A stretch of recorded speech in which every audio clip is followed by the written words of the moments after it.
So let's just focus on verse 1. So look at chapter 9 of Revelation. By the way, this is one of the most fascinating chapters in Revelation because angelology and the supernatural beings and the pit and all that stuff is just fascinating in our science fiction world. Only this isn't science fiction, it's better than science fiction. And I saw the fifth angel sound. Context, the angels, remember, come out of the temple with their 7 trumpets, and they're lined up on the edge, the parapet, whatever, the balcony of heaven. The throne of God is behind them in the temple of God, and before them is earth, because they're pouring out their bowls of incense and everything onto the earth, so it's in front.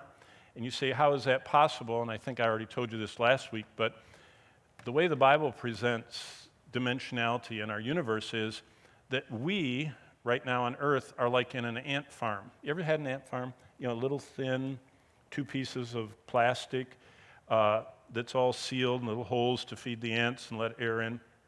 And it's so thin that you can see the ants. They can't hide from you. They're always in front of you.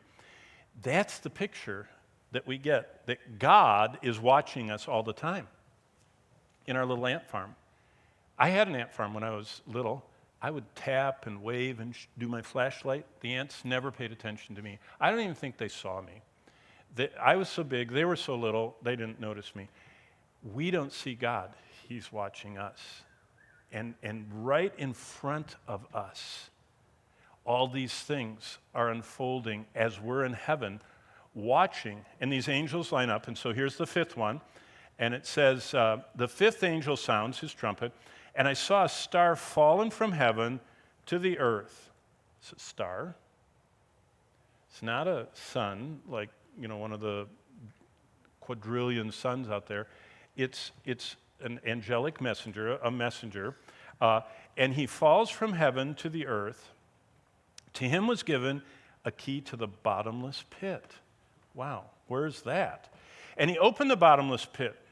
And the smoke arose out of the pit like the smoke of a great furnace, and the sun and the air were darkened. People on earth are seeing this. It's almost like a new volcano, and it starts erupting and smoke billowing out, and it's coming up and it's darkening the sky. And so I'm sure that all the people are getting their phones out, you know, and we're coming to chapter 11, and everybody's phones are working in 11 because they're all watching the 2 witnesses as they're killed. And so there's telecommunication going on. So people are watching this, and it says, while they're watching, the sun and the air were darkened, verse 2, because of the smoke, and out of the smoke.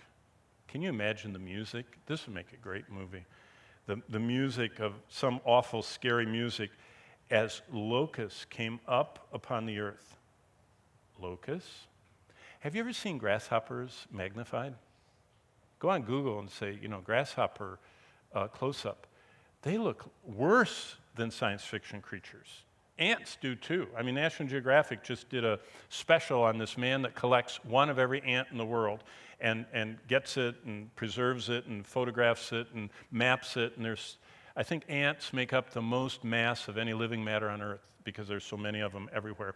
But these creatures, these horrific-looking locust things, and to them it was given power, as the scorpions of the earth have power, and they were commanded not to harm the grass of the earth, nor any green thing or any tree, but only those men who do not have, the seal of God in their forehead. It's not just the Antichrist that's sealing people. If you go back to Ezekiel, before Jerusalem's destroyed in 586, Ezekiel is allowed to see what happens in the city spiritually. And Ezekiel is shown an angel coming with a blotter and this ink pen, and he comes, and it says he marks everyone who is a believer, a true believer, marks them in the book of Ezekiel, chapter 8, on their forehead that they're sealed of God. What was that going on? God marked so that when Nebuchadnezzar came through blasting and slashing and killing, he didn't kill all the believers. They got to go into captivity because they had to carry the scriptures with them. How do you think we kept the Bible? The Babylonians destroyed everything and burned up the temple and everything else. How did we keep the Bible? God marked and sealed them. So same thing, it's just always God has sealed everyone that's saved. So don't think that we're the only ones that have the Holy Spirit sealing us. Everybody's been saved the same way. Now our understanding, we didn't understand, they didn't understand the Old Testament, the full implications of who the substitute was. They just believed he was God's substitute. That's what Abraham said. You will provide, Jehovah Jireh and all that. But we know it's Christ. But they just believed God's sacrifice or substitute, and he marks them. So these are marked with the seal of God on their foreheads. Now look at verse 5. And they were not given authority to kill them. So they only attacked the non-believers, and they didn't kill them. They only for 5 months tormented them, and their torment, verse 5, was like the torment of a scorpion when it strikes. And in those days men will seek death and will not find it. They will desire to die, and death will flee from them. Why? Because God is not willing that any should perish. And he wants them to listen to 144,000. And then it says, verse 7, the Shapham's like a horse prepared for battle and all that. So God, this introduces us to the whole realm we know very little about. God has super angels, the most powerful creatures in the universe, and the only aliens out there were created by God, okay? And they're angels, both fallen and not fallen.